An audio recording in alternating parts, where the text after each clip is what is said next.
Hello and welcome to Enchantment of Eternity's review for Aquiel, which is episode 13 of season 6 of Star Trek The Next Generation. This video is a part of a series of videos where I review episodes of Star Trek The Next Generation one episode at a time. In this video I cover the 6th season episode Aquiel. So Aquiel is the episode where the Enterprise arrives at a small relay station where two Starfleet officers were assigned to. However, they find a residue on the floor indicating one of them was murdered and they cannot find the other one.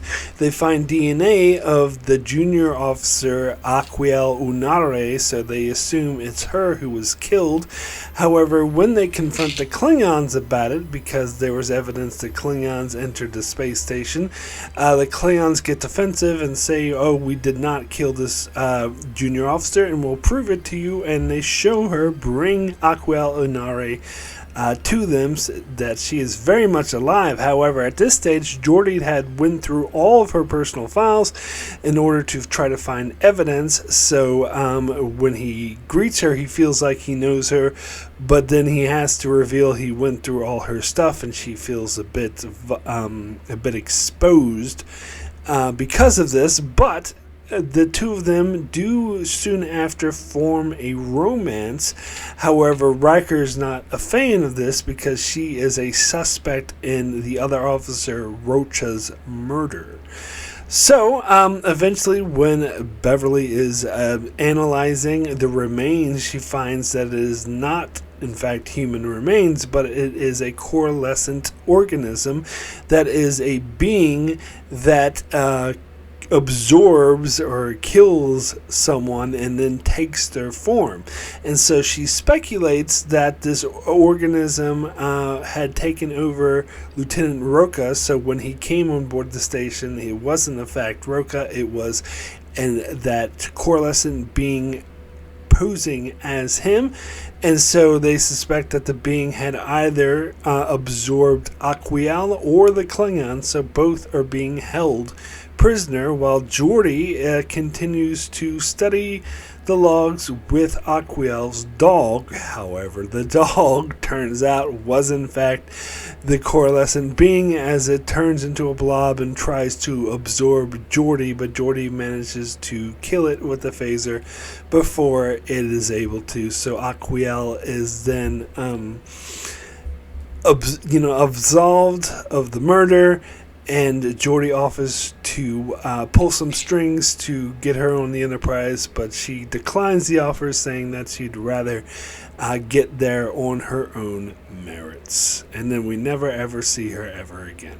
So that is Aquiel. So this is considered by many to be one of the worst episodes of season 6. Including those who worked on the episode. Ronald D. Moore, who co-wrote this with Brennan Braga, was once asked in a 1997 AOL chat what if there was anything he could do differently in his time of TNG, what would he do? And his answer was not write Aquiel. He later talked about how it was easily the worst episode of season 6. And this I find very odd, considering that this is the same person who wrote Rascals, which is only a billion times worse than this episode, and it was also in season 6, so I really don't know what the hell he's talking about. Brennan Braga also co-wrote this episode. He thought it was okay. There was aspects of it that he liked and aspects that he didn't. So let me get some full exposure, my sort of experience with this episode. When this episode first came out, I believe I would have been 13, just about to turn 14. And I love this episode. I absolutely loved it. I remember going to school and like showing it to all my friends and being like, oh, it was the dog that did it. Can you believe it? I remember being so blown away that it was the dog. I was like, holy shit, it's the dog. I thought that was the best thing ever. Now, bear in mind, I was 13, just as a reminder. But So there was Chain of Command, which I was blown away by. I was like, this is amazing. Then there's Ship in a Bottle, which I was blown away by, which I thought was amazing. And then after this episode, you get Face of the Enemy, which I was blown away by, thought was amazing. And then after that was Tapestry, which I was blown away by. I thought it was amazing. But the truth is, I was also blown away by this episode, and I thought it was amazing. So I was... You know how in season 5 I did like the thing of like 3 episodes in a row or 4 episodes in a row I called the stretch of boring because it was 4 really boring episodes in a row, and then there's also the stretch of doom, which I'll get to in Enterprise season 2. I was tempted to do the stretch of awesome, which would have been Quality of Life, Chain of Command, Ship in a Bottle, Aquiel, Face of the Enemy, and Tapestry. And the reason why I didn't is because I knew everyone would have an issue with Aquiel being considered in the stretch of awesome. And to be fair, to be clear, I do not love this episode as much as I used to. I don't hate it as much as a lot of people do, but I admit not the best episode in the world. So therefore, I didn't feel right including this in the stretch of awesome. And unfortunately, it's right in the middle, so if you take it out, it kind of fucks up the whole thing. Because you got Quality of Life, Chain of Command, Ship in a Bottle, only 3 episodes, then this, and then Face of the Enemy and Tapestry, only 2 episodes. After Tapestry is Birthright, which I'm reviewing as one video. I'm reviewing both parts in one, and part 2 was worse than this episode. It was terrible, but I'll get to that when I get to it. So that is why I decided, even though I still think it is a stretch of really good episodes, because I think this one is decent, if not amazing, but I still didn't feel right calling it a part of the stretch of awesome. One thing that I always liked about this episode for some reason is the aesthetics. I love the set of the space station, and I love the, just the aesthetics of the coalescent being when it, like, copied Crusher's hand, like seeing, just another copy of Crusher's hand in the thingy. What are those things called? I thought it was a cool aesthetic. In fact, I remember having like dreams about this when I was a teenager. I'm a nerd. I'm dreaming about Star Trek, but there you are. I was dreaming about being on set of TNG, and there was this set of the space station, and I remember had other dreams about like a calendar with the Dr. Crusher's hand. I don't know, something about the aesthetics of this episode always stuck with me.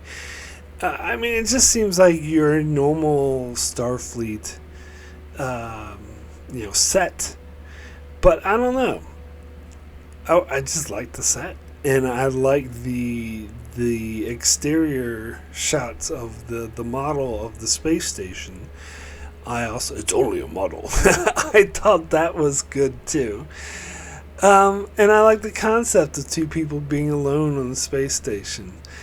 And I like the mystery of it. I still think that the mystery aspect of this episode really works. So apparently, the original idea for this episode was Jerry Taylor wanted to create a reoccurring love interest for Geordi, which is, ding, great idea. I wish it had turned out. And if they really wanted to make her recurring, they should have had her stay on the Enterprise at the end of the episode. I don't know why they didn't do that. I would have loved that. Apparently, it was supposed to replace the Miles and Keiko couple who left the show recently to go over to DS9. And I would have loved that. I think they should have done that, regardless of how the character or the actor turned out in this episode. Plus, this is something I've talked about a lot before with Geordi, that in the past they portrayed him as very awkward around women and kind of a creep, particularly in the episode Galaxy's Child, where he comes off, I did a whole rant about that, where he comes off as very creepy, where he had a relationship with a holographic version of the real person. He hit hard out on the real person when in fact they were in a professional relationship. He was being very inappropriate with her, and then when she called him out on that shit, he tried to gaslight her into saying that she was the one being terrible. So it was one of the worst portrayals of LaForge. And outside of that, in Booby Trap, you had him doing his stupid shit in the holodeck with the violinist or whatever, and overall, in other situations, portraying him as like the geeky, nerdy type who just wasn't comfortable around women and didn't really get women. And this is something LeVar Burton himself complained about in more recent years. He was always upset that the show portrayed Geordi like that, and he never wanted. He was very much against the way that they were portraying Geordi as the very stereotype nerdy fellow who was awkward around women. So this episode seemed like a great way to try to subvert that and to actually have Geordi in a relationship and personally show him being comfortable with women. And there's other episodes that showed him being comfortable with women in a platonic setting, and I usually pointed that out. So it's like, see, he doesn't have to be a creep, like the episode Quality of Life, which is just a few episodes ago. But here they actually give him a romance, and I applaud Jerry Taylor for the concept of wanting to do a long-term romance with a recurring character. However, I will say it was a bad thing that they did make him come off a wee bit creepy in this episode by the fact that he had read all her personal files. He basically went through her diary and knew all this shit about her. And the way he revealed it was not very good, because she was talking about where she grew up, the house she grew up in. And he was like, "Oh, you mean the one on the hill?" And she's like, "How the fuck did you know that?" And he's like, "Well, I gotta admit, I read all your personal files." But here's the thing. I think it is a wee bit creepy, but it's nowhere, not even approaching how bad it was in Galaxy's Child. Because here's the thing. They thought she was dead. So I think his excuse is a very good excuse, where he was like, goes up to her and is like, "Look, you got to understand, we thought you were dead. We were doing investigation. We were looking for information. I wouldn't have done that if I knew it." And she was like, "Okay, I understand. I just feel a little exposed." But then it did seem like he kind of understood her better, and so she did.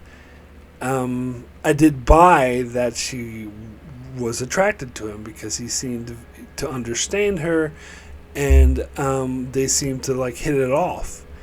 So I do buy their relationship, and I don't think it's that he comes off as too incredibly creepy in this episode, especially when compared to Galaxy's Child. But I think the romance was a little bit rushed. That is an aspect of the episode most people have an issue with, or at least one of the aspects people have an issue with.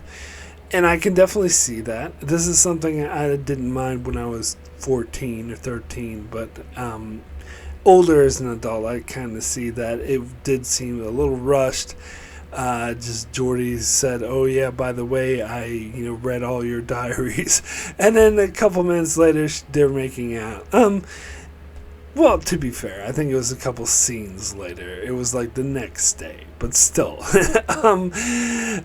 she towards the end of the day, she like sort of caressed his face like a couple minutes after he told her this. So she was definitely coming on to him after he just said, "Hey, I read all your personal shit."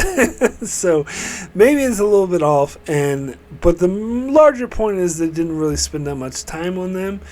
I was unclear. I'm always unclear with these Star Trek episodes because they're supposed to be family friendly on whether or not they banged. You always, sometimes, they showed them kissing and then they cut the scene. So they show her going up behind him and like hugging him. And so it seems like kind of post-coital in nature. So I think they are implying that they banged in between scenes. And then afterwards she says, "Oh, we can get closer to this telepathic ritual with this paperweight," and so, and it seems like, and she said during love. So I don't know. To me, it implied, "Hey, we already banged, so now let's do this." But I could be wrong. And if they hadn't banged, it's like, well, why don't you, instead of doing this, staring at a paperweight? I know, it's supposed to be some empathic connection or wherever. And I did think that was a close scene where, an interesting scene where he was like, "Oh, I can see you, I can feel you," and that's a big deal for Geordi to, take off his visor and be like, "I can see you," and how amazing that would be for him and being able to feel her. But the thing is I don't think it was particularly earned. Like, they just went straight from, "Oh, I read all your personal shit. Let me caress your face. Now then Geordi accuses her of murder and saying it looks bad. And then she says, 'No, don't worry, I love you,' and they kiss each other. And then now they're doing the empathic connection. I don't know. It seemed a bit fast, and I didn't quite completely buy it. I think that they could have spent more time like selling this particular relationship. Not to say that I didn't buy it at all. I think there's some people out there that completely hate this relationship and think it was total bullshit. I actually overall liked it. I was joking in Picard season 3 when it was revealed that Geordi had 2 daughters. Everyone was wondering who their mother was, because in the future that was seen in the finale, All Good Things, the mother of Geordi's child was Leah Brahms, which everyone now is like, that is actually pretty disgusting, seeing how creepy he was towards her, and they definitely shouldn't do that. So people were wanting them to name his daughter's mother so it can say that it's not Leah Brahms. And I remember a couple people, including myself, said, "Hey, they should say it's Aquiel." I would be okay with that, except for the fact Aquiel was a Haliian in Aliens, so that's wouldn't. So his daughters looked totally human, so that would be a bit weird. But anyway, I would have liked if they made an ongoing relationship between Geordi and Aquiel. I think that they should have brought her back. I think her saying, "Oh, I don't need your help, I want to get here on my own merits," is bullshit. Her career was pretty shitty. She should have been like, "Hell yeah, give me a freaking recommendation. I get to serve on the flagship of Starfleet. Fuck yeah. And also, hey, I want to be close to you because I love you. Not, oh, we'll keep in touch and then never see her ever again." It's kind of bullshit. I wish that... Jerry Taylor's original intention was to have a recurring romance for Geordi, so I don't know why the hell they didn't follow up on it. Now, granted, a lot of people didn't like the actress. I heard so many people saying that the actress was terrible. I don't think she was terrible. There was a couple line reads, particularly when she said, "I'm scared, Geordi." I'm like, no, that sounds fake. Like, I don't buy that. But the rest of the time, I thought she was fine. Like, most of the time, not the best actor in the world, but I didn't think she was absolutely terrible, which apparently some people did. But regardless, I think that the character is worthwhile to bring back. So I'm actually disappointed that they didn't make her a recurring romance, because it would have helped Geordi's character to be in a healthy relationship. I think the idea to put Geordi in a long-term relationship was a good one, and I wish they would have done it. If they didn't like Aquiel, then wait a couple episodes and bring in another one. I think it would have been worthwhile, and LeVar Burton probably would have been much happier about it. But, the stuff with the story... So apparently, I started talking about the original idea of this episode, which was to give Geordi a romance.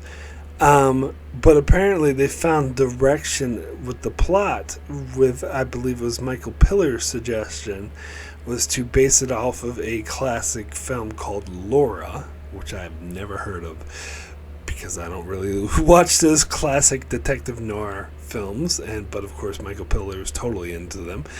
And so in that movie, it was about a detective who was investigating the murder of a woman named Laura, so reading all her diaries and finding out all this stuff about her. But then they find out that Laura's actually alive, but she's a murder suspect now. So the detective forms a romance with her, knowing all this about her, but it's complicated because she's a murder suspect. Sound familiar? Basically what this episode is. But what it reminded me of, since I'd never heard of that, what it actually reminded me of, which might have in part been based off of Laura as well, was Miller's storyline from The Expanse Season 1, or Book 1, if you will, which was about him investigating Julie Malin, trying to find her, and then he reads all her journals and finds all this information about her and ends up falling in love with her. Now, of course, in this case, Julie Malin actually was dead. Well, sort of. I don't want to spoil the end of the middle of season 2 of The Expanse, because it's so amazing. If you haven't seen it, because this isn't an Expanse video, so there could be plenty of people watching this who haven't seen The Expanse. I don't want to spoil it, but the payoff is good. I'll just end it at that. But that's what it reminded me of, because Miller fell in love with the woman that she was investigating, and Geordi kind of fell in love with Aquiel as well. And of course, The Expanse was written and came out well after this episode, so I'm not saying this episode was based off of The Expanse, nor am I saying The Expanse was based off of this episode. As I said, it was much more likely based off of the same thing this episode was based off of, that classic film Lore. Although I feel like because they were definitely basing it off of classic noir, but they were probably basing it off of a multitude of sources, but maybe Lore was considered for that. I don't know. But I'm just saying that's what it reminded me of. Now, as for Aquiel's species, Haliian, I believe it was pronounced, the more I think about it, the more I think it was based off of Hawaiian, because they're similar sounding, and the way they're spelled looks pretty similar. In fact, they said that the name of the planet was Hawaii, so it sounds a bit like Hawaii. And they said this, like, I can't remember the word they said, but she said some word to him like a greeting or whatever. So it's like their version of aloha. And as they talk about a sea punch that she likes to drink, so they're making it sound kind of ocean-esque in nature, so I think they were totally going for a Hawaiian feel. And by the way, she said that she loved the punch because it had chunks of the sea in it. What exactly does she mean by chunks of the sea? Because the way she said it when I first heard that, I was like, ooh, that sounds good. It sounds like a pina colada or a daiquiri or something like that. But then when I think about it, chunks of the sea is not like a tropical fruit type thing. Was there salt water in it? Is there seaweed in it? Are there some is there like fish in it? Like how? Ugh, either one of those things does not sound tasty. To be fair, LaForge thought the drink tasted like crap, so it was seawater. I know it's just salt water. I don't know. So it definitely sounded like it was an acquired taste or maybe it had seaweed or plankton in it or something. What does it mean, chunks of the sea? But anyway, the Haliians apparently, I looked this up, I was curious if they had appeared, that species had appeared in any more episodes of Star Trek. And apparently they were in a shit ton of episodes of Picard and Lower Decks. There was a character on season 3 of Picard who was one of the bridge officers of on the Titan. The bridge officers of the Titan on season 3 of Picard were kind of like the bridge officers of Discovery. They showed them a lot. They had a lot of like FaceTime, but they never developed those characters at all, and they acted like we should care about them, but we don't. But one of them apparently, who was a prominent one, who was in command of the Titan at one stage temporarily, was a Haliian, and there was also a bridge officer, or apparently the navigator in season 2 of Picard of the Stargazer was also Haliian. And apparently there's been a lot of background characters on Lower Decks who were Haliian, not a main character or a speaking character, I believe. I believe one was like a waiter in that bar, or whatever they call it. So they had been seen before, but yeah, I found that pretty interesting. So the dog did it. I'm sorry, I don't have an issue. A lot of people seem to have a major issue with this. Apparently that's kind of what happened in the movie The Thing, which I never really saw, to be honest. I never really cared to see. I'm sorry, I don't consider that a classic. I mean, I heard all about it and it doesn't look that appealing to me. And apparently that's started out with the dog being the thing, and so it turns into like this monster. So it's saying that they're basically ripping off the Thing. I never saw that. But to be fair, I do see the point of, at the end, when Riker's talking to Geordi in his quarters, and he's like, well, the coalescent being is either Aquiel or Morag, which is the assumption that everyone made, including Dr. Crusher. But the thing is that one scene, Riker's sitting there talking to Geordi, who is petting the dog, and Riker even pets the dog before he leaves, and it never occurs to either one of them that, hey, maybe this being actually absorbed the dog. It does seem kind of short-sighted. And apparently a lot of people figure this one out and be like, of course it's the dog, duh. I was 13 when I saw this episode. I did not figure it out. I was actually blown away by it. You know what? I still, to this day, think it's kind of cool it was the dog. I do find it hard to believe that no one even considered that it may be the dog, to be fair. But still, I don't mind that it was the dog.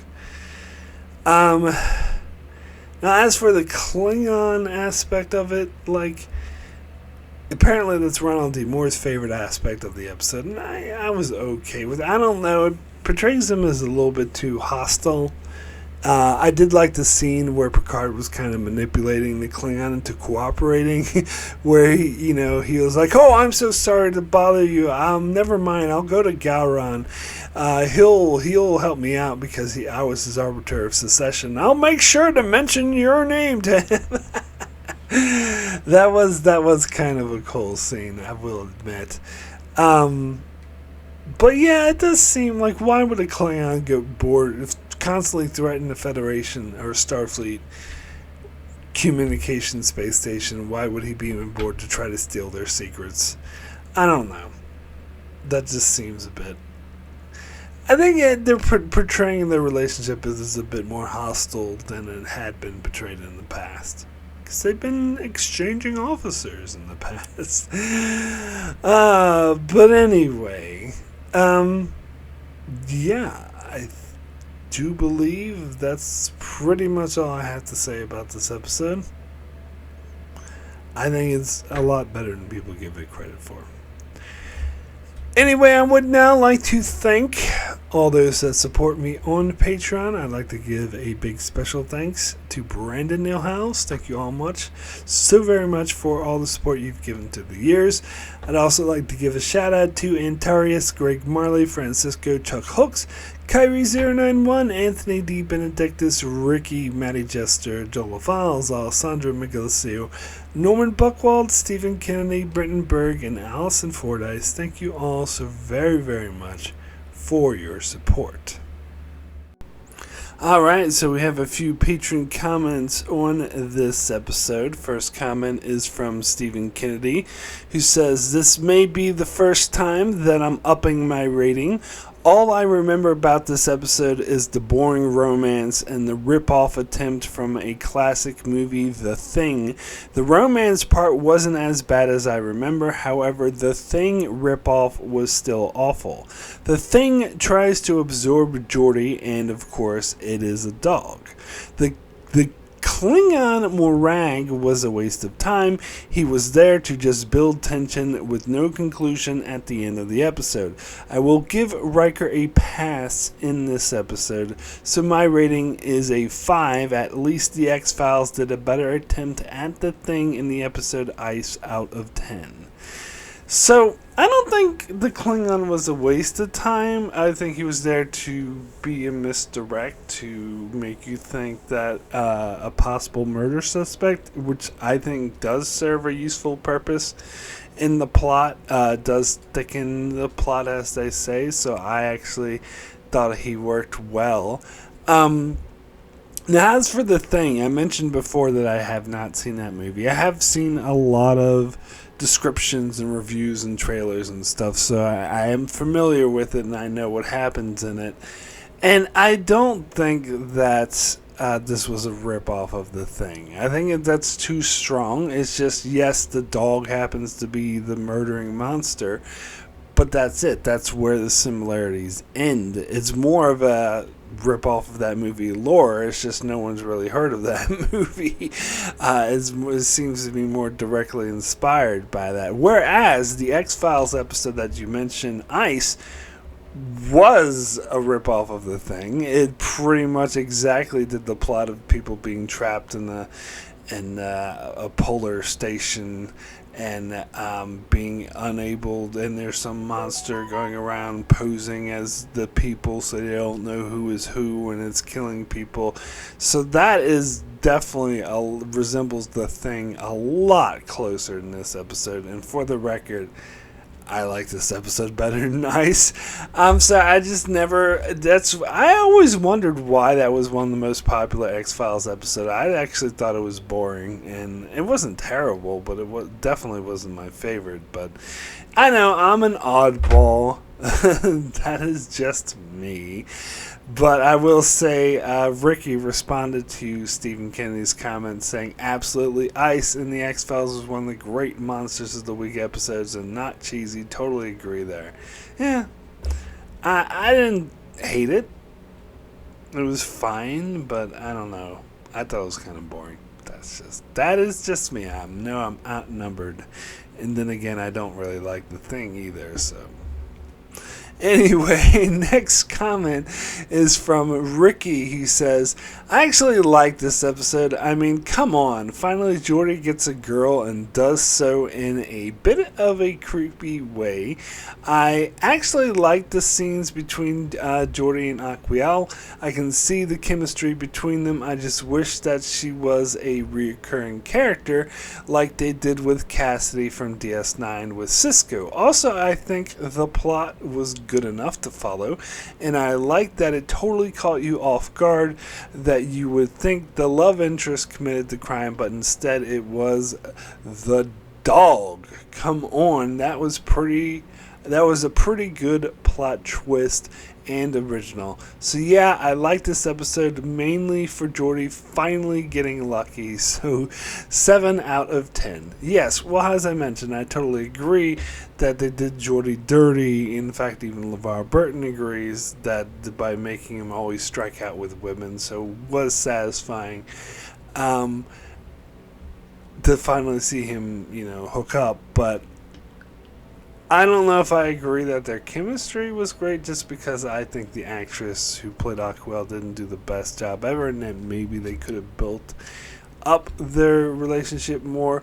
But I do agree that it should have been a long-term relationship, that she should have been a recurring character. They could have built on it and maybe developed the chemistry more, even if it wasn't completely there in this episode. I still think it was a missed opportunity to not bring her back. Now, as far as you wouldn't think it was the dog, you would think is the love interest. Apparently, that was the original idea, was to make her the killer. And to me, and the reason why they shied away from that is because Basic Instinct was out around this time, and they didn't want to come off as like that was a huge hit, that was a big fad, and they didn't want to come off as if they were copying or ripping off that. But overall, I'm really glad they didn't do that. I actually think people complain about the dog, but I think that's way better than if they made her the murderer. That would have been way too obvious. And also, it would preclude the possibility of, her becoming a recurring character, which she didn't anyway, I know, but still. Also would have made Geordi come off worse, looking worse, if he was defending her the whole time. And she was the killer. That would make it look like he was letting his hormones drive him, which is Riker's plot, not Geordi's. But anyway, so I am glad they didn't do that. Anyway, next comment is from Norman Buckwald, who says, Aquiel. What to do with Aquiel? For Geordi, an interesting story, but for all we learn about Aquiel and her difficult situation and then number one murder suspect, it was actually quite slow. And having the twist be the dog did it, erg. It comes across more as a leftover from the early season 6 scripts versus the bangers that appeared, especially beginning with Chain of Command. I just wish Aquiel is not seen as the TNG woman that Geordi had romantic potentials with, that she is the alternative to the real Leah Brahms and mother of Geordi's kids, who was referred, like it or not, in All Good Things, 3 shape-shifting dogs out of 10. Yeah, I don't think anyone actually believes that Geordi's kids in Picard Season 3 are Aquiel. Well, because they would be half Haliians, so they might actually shown. I think, but that was just a fun fan theory to throw out. But I think the real answer of who the mother of Geordi's kids are is someone we haven't seen, someone that he met after the show took place. I think that's what everyone's assuming. But freaking what's his face, Terry Metalis, is obsessed with Easter eggs and going, oh, remember this? So I'm surprised they didn't bring back Aquiel and be like, look, Aquiel's the parents. But yeah, I think they're smarter now to shy away from the whole Leah Brahms things that was mentioned in All Good Things. But by the way, that's a possible future that didn't come to pass. So we can say that whole Leah Brahms thing was erased when that future didn't come to pass. Anyway, next comment is from Greg Marley, who says, boring, boring, boring. Waste of a Geordi episode. I love Geordi and he deserved better, but I just remember this one as being particularly slow and uninteresting. Well, tell us what you really think, Greg. Fair enough, though, although for me, there are episodes that are way more boring than this one. I actually kind of liked it, but that's, again, just me. Anyway, next comment is from Antarius, who says, at least this time, not a main character is accused of murder, which creates more suspense on one hand, and on the other hand, the dog is so prominently featured in the episode that the solution is rather obvious from the start. The whole investigation is very slow.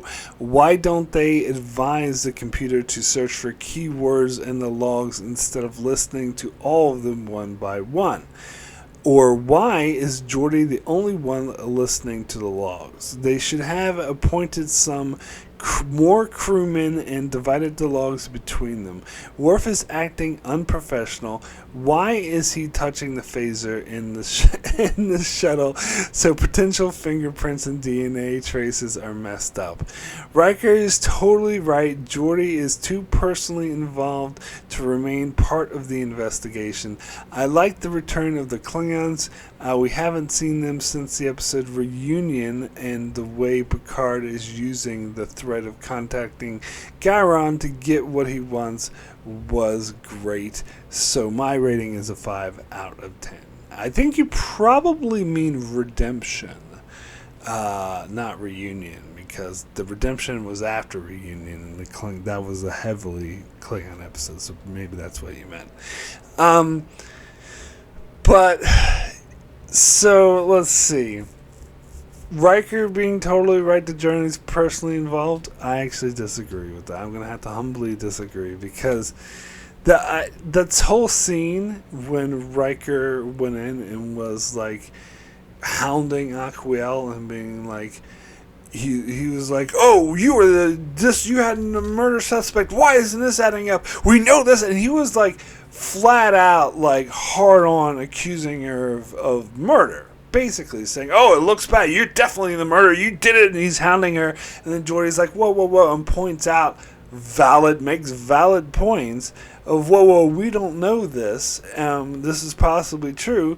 And then Riker's all of a sudden like, whoa, no, he's like completely changes his tact, and it's such a tactic that really pisses me off when people in real life do this, where he's like goes from you did it, you're the murderer, admit it, to well, no one's making accusations here, I'm just asking questions. And so I'm actually totally on Geordi's side. I think Riker was being a complete and utter dick. Now I know some people will say, well, he's just doing his job as an investigator, but my first comment about that is, isn't Worf chief of security, not Riker? Shouldn't Worf be the one running this investigation? Because in other Trek shows, there's always the chief of security acts like the head detective who runs investigations, like Tuvok and Voyager and Odo and DS9.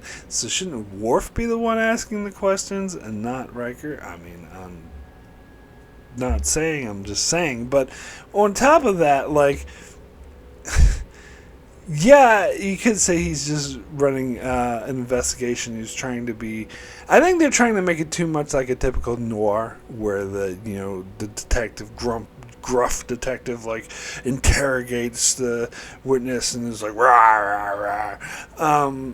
But it doesn't seem befitting to Starfleet or to fit with how they should react in this situation. Like, I actually get Worf maybe acting somewhat that way, but I think Riker as a command officer, that was inappropriate for him to be behaving that way. And he did flat out, he wasn't just asking questions, he was grilling her and actually being like, admit it, like, he didn't say that, but it's essentially what he was doing. And I think Geordi, regardless, let's say that Geordi didn't even know who Aquiel was and didn't have any attachment to her, he would totally be in the right to be like, whoa, there's actually evidence, there's not enough evidence showing this. Like, if this was a detective thriller, she would have a lawyer present, so why doesn't she have a representative if she's going to be grilled like that? So, I'm sorry, I hate to disagree, but I think Geordi was completely in the right and Riker was out of line. That is my hot take on it.